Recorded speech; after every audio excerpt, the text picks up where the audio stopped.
Hello, all my fellow horror movie fans out there. How's it going today? Good morning, good afternoon, good evening, whatever time it is for you. I hope everyone is having an amazing week so far. Welcome back to another episode of Creep Critique. I'm your host, Jake Truitt, and in today's episode, we're going to be talking about the movie Halloween Ends. Let's get to that, shall we? Starting with the plot.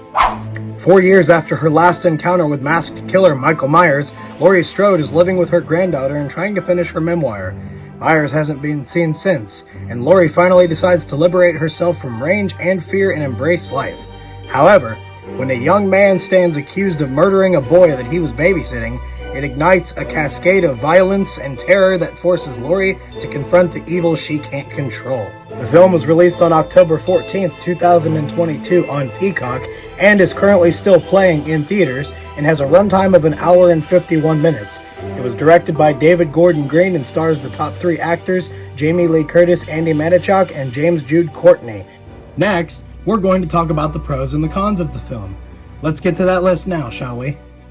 The pros for this film: Michael Myers, the kills, the final showdown between Laurie and Michael. Now for the cons. It took way too long to bring Michael into the film. It didn't feel like a Halloween movie. The story didn't make sense, and a bad way to end the saga.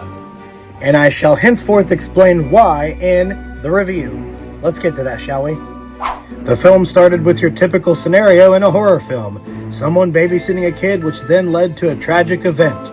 Hearing the cult classic Halloween theme song for the last time was a bittersweet moment. After the intense beginning of the film, it kind of drops off and turns more into a dark soap opera than a Halloween film. The story makes absolutely no sense for the longest time. They personally did Laurie Strode dirty in this movie and Michael Myers as well. Laurie barely makes any appearances in the film, and it isn't until an hour and 7 minutes into the movie that Michael is finally brought into it. The only highlights of the movie were Michael Myers showing up, him getting a few good kills in, and the final showdown between him and Laurie. Based on the ending, it actually looks like this is the end of Michael Myers. Halloween Ends is a film that I would maybe not watch for a second time, and if I did, I'd skip through most of the film to where they bring Michael in. And lastly, the rating. Let's get to that, shall we? Overall, I give the movie Halloween Ends, drumroll please, a not good 5 out of 10. That's all from me for now. See you guys next time on the next episode of Creep Critique. Thanks for watching. And before you go, be sure to hit that like button and subscribe to my channel and hit the notifications bell to be notified when I post. Thanks guys, see you next time.